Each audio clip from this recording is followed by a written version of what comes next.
The portals of enlightenment have opened, and your journey of mind, body, and spirit has begun. Welcome to Portals to Enlightenment. And now your host, psychic medium and traditional Chinese medicine practitioner and medical Qigong radio show personality, as well as member of the Asian American Journalist and Media Association, Psychic Medium Cheri. Hey everybody, welcome to Portals to Enlightenment, your journey of body, mind, and spirit. This is Psychic Medium Cheri, and this week we're going to have a special. We're going to talk about this coming Tuesday, which will be Chinese New Year. So I'm excited to be able to celebrate a little bit with Chinese New Year. As a matter of fact, that day my husband's is teaching Qigong, so we're going to probably buy some things and offer some snacks for our Tai Chi and Qigong students. So I'm really excited about that. But this week I'm going to have a very, very special guest. She's dear to my heart. She is my cousin, and we're going to introduce Valerie Pang. And Valerie, she's not only going to come out and talk about Chinese New Year, but if there's any type of questions or anything, just chat Joel up and we'll be able to help answer anything that might be of interest to you. Hi, Valerie. Hello. How are you? I'm good. Good. Well, it's in Chinese we call it, what is it? Gong Hei Fat Choi. Is that correct? Yes. Yes. And that's in Cantonese.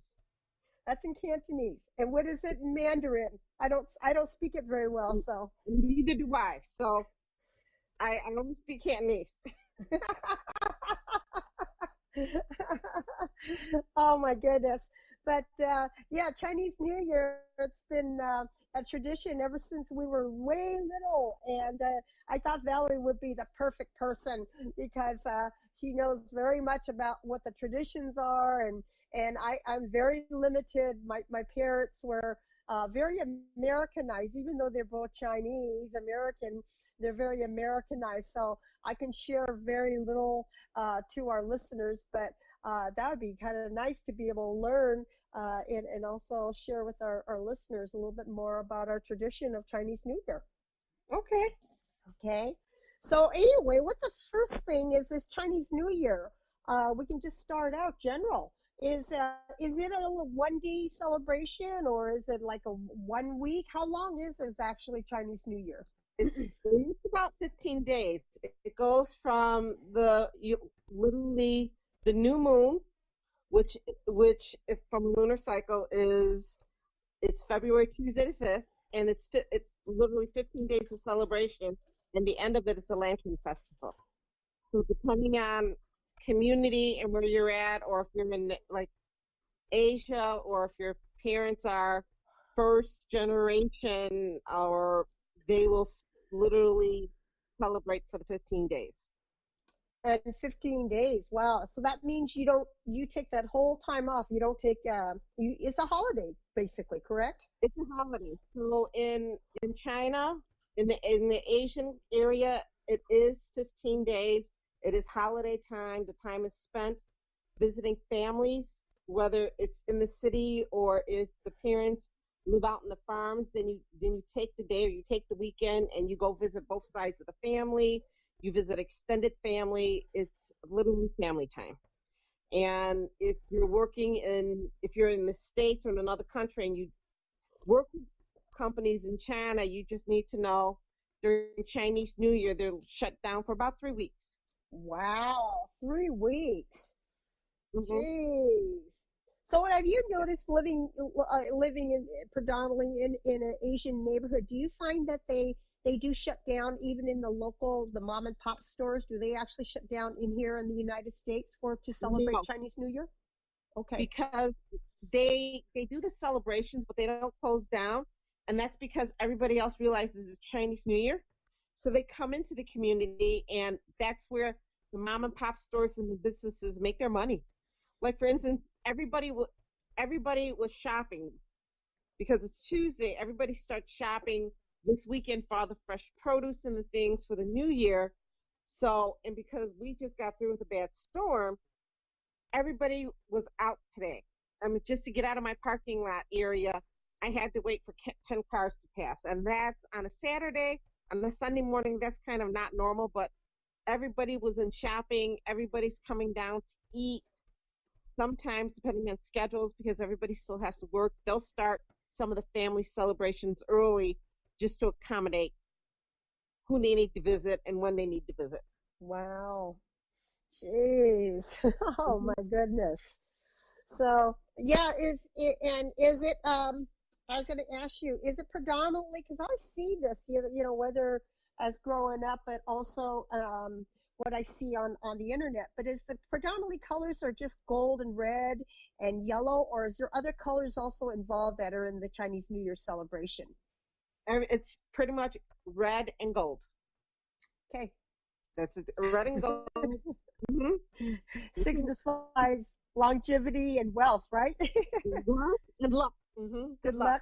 And I see envelopes that are given to, what is it, family or friends or? Okay, the red envelopes, it's money, and the value has changed from when I was a child to as I got older. But married couples must give it to the children in their family and their extended families.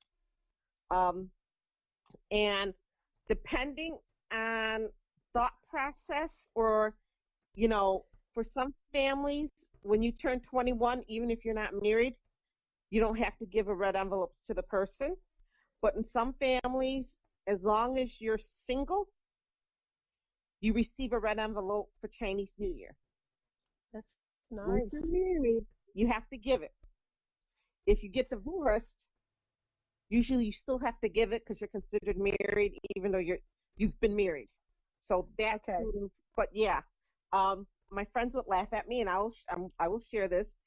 When I turned 21, and I'm much older now, but when I turned 21, I asked my mother, 18, am I supposed to still get a red envelope because you're considered an adult in American culture?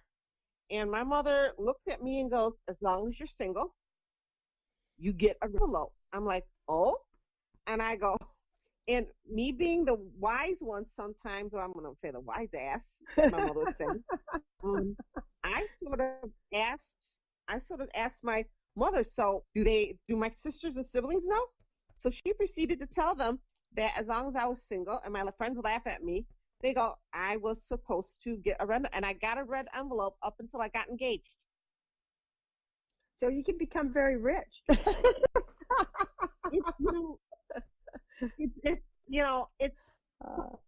can see it was coffee money, Starbucks money, as an adult money, and I would like guide it to, a charity. It's like, oh, you get money, you get to you get to spend it.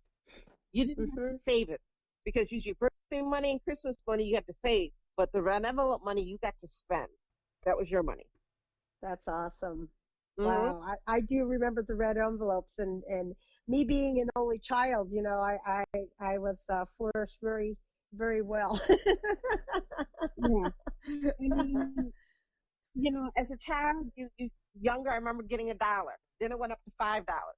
Then it went up to 10. And then as you got older, okay, you get, now I give red envelopes for my nieces and nephews, and I'm like, you know what can you do with $10 these days as even a college student? I'll just give you, give you 20, and we'll call it a day, and you do what you want with it. I don't have that many nieces and nephews to give, so I'm okay. But usually, depending on the size of your family and the number, yeah, it can go up. Yeah, it can. It's very spendy. I mean, you're like you said, when you add $20 here and there, and here you go, it's like you got another 10 or 15 nieces and nephews. It adds up every year. Yeah. It can add up. It does. It depends on the size of your family and what you get and your mother's belief. Because I have some friends who said, my mother didn't tell me I can't get around. She said at 21 they could stop. I said, well, my mother told my family they couldn't stop. Oh my gosh! Wow. So a lot of shopping, and is there any, and this is going to be a generalized question, but is there any types of prior to preparation with the new year, or, can you, kind of give an example or anything like that? Well, when I remember up until my mother transitioned, you know, a month before shopping, and she would buy certain things. We'd always have a dish full of candy because you needed something sweet and the fresh fruit to on the table. And usually it was like a tangerine and orange had to be round, and it had to have the fruit. It had to have the stem with the leaf. And I'll be honest, I don't remember why, but I know there's a symbolism to that. And Okay. because if you go into a lot of the Asian grocery stores, you'll see I call it the families who are setting up the tables. They will only look for the fruit with the stems on it. Wow. And you won't see them any other time of the year, but and there's candies, and they put around, and it's like an offering to the spirits. You feel like the offering to the spirits and welcoming the new year. Usually the eve or the right before or the New Year's Day, depending on how people celebrate, you have family dinner. So some families it's just immediate. Some families it's siblings and in-laws, depending on the size of the house. Everybody gets together and you have a family meal. There has to be dumplings, glutinous balls, usually a fish, and the fish has to be a whole fish with the head and the tail. Usually there's pork.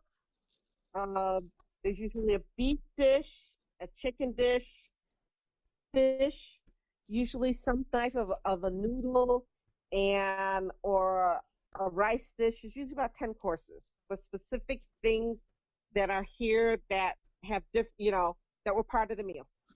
And each dish represented something, some part of the symbolism of the culture of Chinese New Year. Yeah. So it's like, as an example, that I would remember the fish of course it's gutted, but with the head and tail intact, it represents, what does it represent? Longevity, is that correct? It's longevity, but it's, hold on. Part of it's longevity. Part of it is, hold on, I had it on here.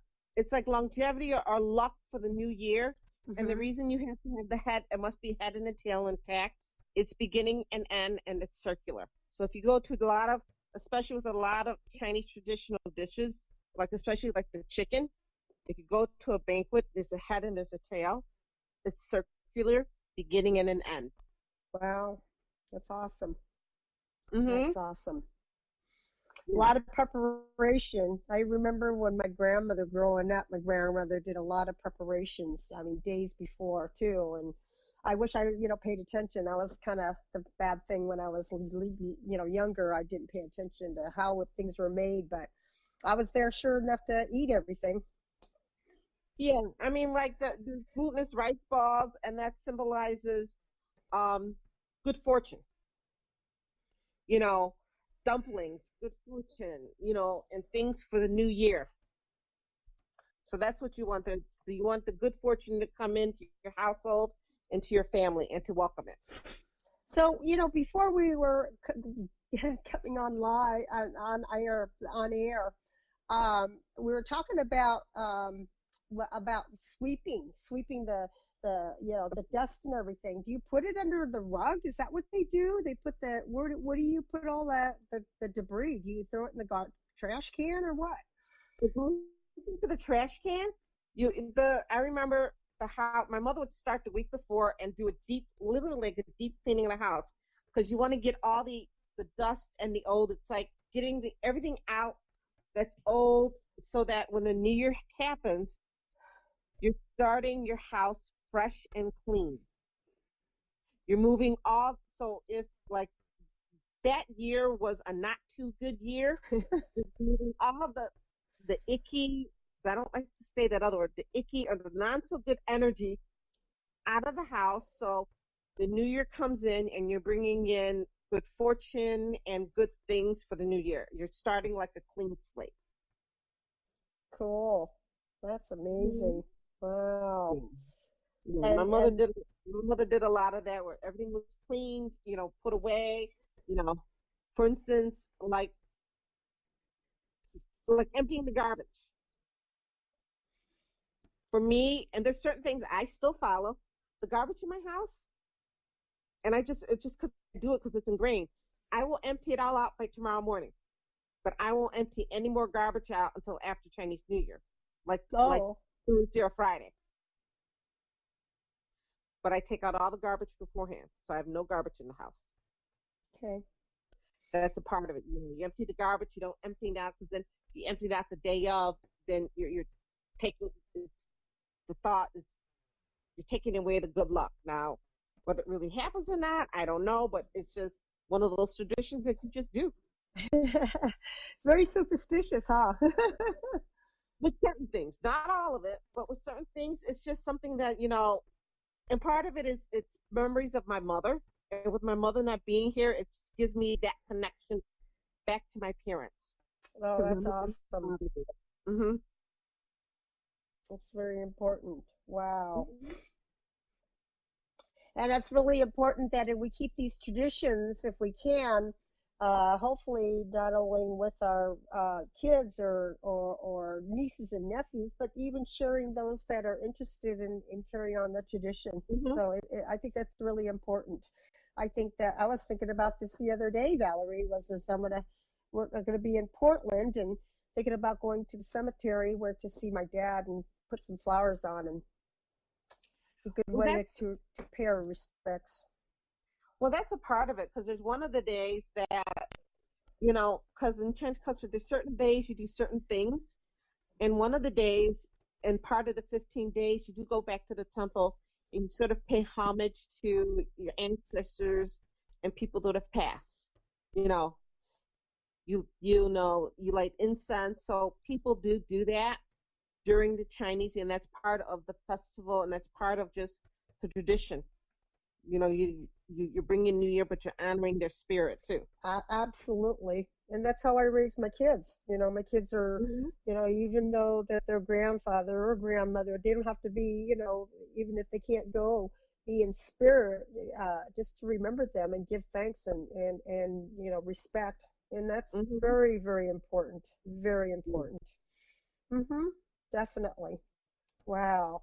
Yeah, because we have a lot of all our things are tied to the people that have gone before us and how we are now today, and hopefully the things that we have are going to be future generational, where we can pass on those beliefs and cultures. Yeah, and like I said, it's for me, that's how I reconnect with certain things. So tell me, are they I see that the lion dance, and I don't know how it is out in your way, out in the East Coast or Midwest or whatever, I mean, where you're at, but it's interesting how some people in different locations have the Chinese lion dance at different times. So can you explain, does it matter when you have the lion dance? What is it supposed to signify?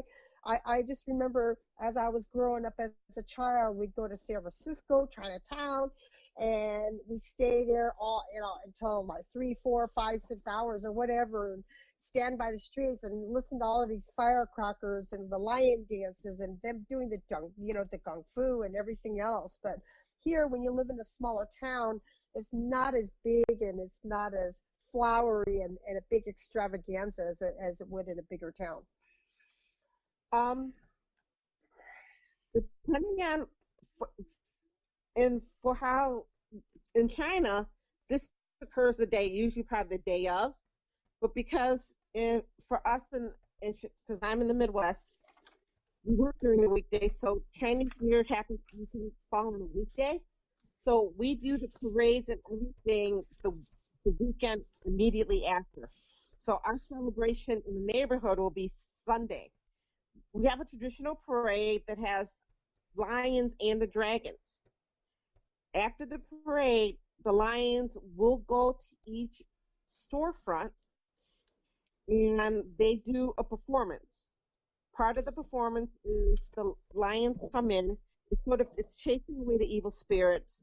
The firecrackers are blown if they're allowed in your city. Now that they're not, they sometimes will play a tape um, of it to chase away the evil spirits. And then the lion times, and then to welcome the new year. Usually, you have to feed the lions, so it's feeding them oranges and lettuce. Sometimes you'll see, then you'll see the teams breaking that up like they're eating it, and then afterwards, then you also give the lion a red envelope, prosperity and good luck. So you want that to come into your business. And each storefront, you know, in Chicago, there's probably like 4 or 5 teams that will work the neighborhood. So they'll go to each storefront and do a performance minimum 15 minutes to 20 minutes and then go to another storefront. And I know one has already put out on their Facebook page what time the team's going to be at their restaurant. So you can actually, if you're sitting in the restaurant at the time the team comes in and the space is big enough, they will come in and perform in the restaurant and then leave. So you can get an up close and personal of the performance. I can imagine where you're from. The performance is just beautiful. I mean, it's not no cheesy, 1 or 2 person lion dance. I mean, we're talking about troops where these people are been training to, stand on these big tall poles and hop from one pole to the other and do all these things. It's amazing, and it's really beautiful. It is. I mean, if you're ever blessed to actually get a troop come in from Asia during the New Year to see it, or you're ever there for Chinese New Year and actually see one of their elite teams do it, it is wonderful. I've got to train like the ones in China. That's years and years of practice. And some of these guys, that's all they do full time. Our guys are good. They do it, but, I'm not going to say they're the best, but they don't necessarily, they have all the movements down, but I know certain teams do the 2 and 3 tier movements. Mm-hmm. Not all city teams can do that. That takes a very special skill, very excellent. It's gymnastics while you're doing this, and they do it while you're carrying the head, and the head of the lion is like 30 pounds. Wow. And the guy behind you has to be able to follow and move. So you have to have somebody who you can work with who's in unison, because it's fluid movement. I in practice, it's not easy. So it's not easy. It's not easy. A lot of trial and error, a lot of falling. Yeah, a lot of falling, and part of it is making sure you train the younger ones. So that's a key right now. They're training the younger ones to do it. Well, personally, I have a fear of heights, so you won't get me on any of those poles. No. You're not getting me on those either. No. I'll watch it, but I'm not. I mean, and usually girls are now learning, but usually the girls end up traditionally years past girls weren't even allowed. Now you see girls on the team, and they start on a team as they're learning the movement. They carry the poles, and they're the teasers. Oh, really? Yes, and they're some of the. I know a couple of one troop in particular. There are girls on the team, but they're teaching them, and they're teasers, and they'll eventually learn to do the other pieces. So they gradually move them into it. Okay. And especially the upper body strength. I mean, when you're looking at holding that mass and just moving around and hopping on those tiers, those big long totem poles, it takes a lot of upper body strength. It really does. Because I picked one of those up, and it's like 30 pounds, and when you move it, you manually inside, if you ever get a chance to look inside and show it to you, the eyes are manually moved with the mouth. So it's just not dancing and moving.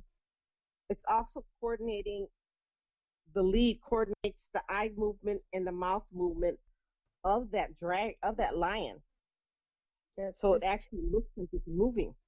and to It's be a skill. graceful. Yeah, Hmm. exactly. Oh, it's beautiful.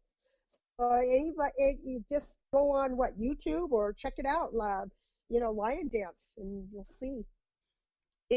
And I'll be honest, if you're blessed to have and live in a city that has a large Asian market, and you get the Chinese news stations or the Chinese news feeds from Hong Kong and China, probably beginning Monday night to Tuesday, they'll start doing literally 24-hour live feed of all the celebrations in that area.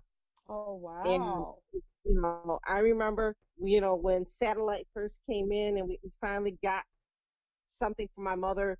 And I remember the first Chinese New Year's, I I got up to go to work, and I got up to actually do some grocery shopping in the morning before I went to work, so my mother could prep everything so we could have dinner ready by the time I got home. Um, I remember looking at my mother going, "Have you?" My mother was like up 3 days straight, literally watching all the celebrations. Because Jeez. then after they do the celebrations, then they replay everything because technology, you can rerun it. So literally, my mother would have been up like 3 days watching the celebrations. So I just knew Chinese New Year. My mother would like literally be up 3 days watching all the celebrations there and all the performances and the lion dances and the singers and and all the good wishes. Yeah, it's big. That's a big thing. Jeez. So, are there any basic do's or don'ts that would you like to share or that you know of? Um, I usually, like I said, the cleaning. There was the putting out of the candy. Usually for Chinese New Year, you wore a new outfit to welcome the new year, and one of the pieces had to be red. Now, in China custom, usually for some people go as far as making sure the underwear is red, but Wow. yeah, that gets personal now. But usually, it's one of your for some families you get a whole new outfit. One, and you wear it that day, and the outfit has to be red, or one of the pieces must be red. And I remember my mother doing that with us. We'd have at least one piece that we wore that was new, and it was usually red. So usually Okay. for Chinese New Year, I still continue that where I'll have one thing, or one thing I wear will be red to welcome in the new year. Oh, that's awesome. Well, I have to look and see what I have that's red anymore. The Yeah, only thing I think I have is my Chinese dress, a and pair of pants. yeah, and I usually save. I have one, and sometimes if I can't get something new, I have one sweatshirt or one shirt that's just I I've always worn, or it's just like I know it's the right red for Chinese New Year, so I will put it on because for me the color of it has to be particular. Because you've Okay. got some blue reds and you've got the orange reds. I don't like the blue reds. I don't like the orange reds. It has to be a red red. So it's literally the Chinese. It's a red red. Kind of like a It's fire engine color. yes. So that That's a good way. yeah. So, and that's a particular with me color wise. And for some Asians in the community, yeah, it has to be a certain color red. Because if it's not, then it's not good luck. Yeah, the fire engine Mhm. red with the gold. Oh my goodness. I mean, just Yeah. the color and how rich it looks and everything. If you get a more darker red or crimson red, a little blood red, a little bit darker, it just, I don't know. Some people may like that, but it's just, to me, it doesn't stand out. You want something rich and feels good. And that's part of the prosperity that you want for the upcoming year and the good luck. So for me, like I said, so if you look at a lot of, it'll be a specific color red. And like I said, I look for that. Not everybody does. Um, that's one of them. The red envelopes is another tradition that we've always done, signifying food. You know, now, you know, for me, mom and it's smaller. I don't have as much of it. So I may, but growing up, there was always dinner, and everybody came, didn't matter what happened throughout the rest of the year. Chinese New Year, you had to be home for dinner. Oh, wow. That, and as if I traveled, if whatever happened, Chinese New Year, I was always home for dinner. And that's still for a lot of families, that is still a tradition. That's Families good. get together that day, and you get together and you have dinner as a celebration, as part of welcoming the new year. That's awesome. Wow. Mm-hmm. And music, of course. Music you play, there's always music in the background, with kids it's part of it just getting together, and it's a celebration. It's a celebration of welcoming family and welcoming everybody. And do you want just everybody to have good luck for the upcoming year? So That's amazing. mm-hmm. Wow. That's good. Yeah, I really miss Chinese New Year and partaking. And like I said, the older, our parents and our grandparents, they made sure that they tried to, keep the traditions, and it's up to us, or, being able to carry it on. And I've been guilty of that. I've been, pretty much caught up, and I remember bits and pieces, and you forget if you don't do it every year. So, I've lost a lot of it myself, unfortunately. But yeah, I used to miss the cooking and being able to have the connection of family and, everybody coming together. And, I miss that. It's awesome. And like I said, as families get extended and move around, a lot of the connections now comes with FaceTime and electronic, depending on how people do it. So, but ideally, yeah, if they can't physically be there, then they will do a check-in during that day. That's great. Wow. Mm-hmm. Well, thank you, Val. Thank you very much for sharing a little bit about the Chinese New Year culture and what the things, just generally just the different things. It's very enlightening. I even learned some tidbits here and there. And if anything, I want to wish each and every one of you that are listening, that are downloading any of the major podcasts, is to wish each you guys a very, very happy New Year.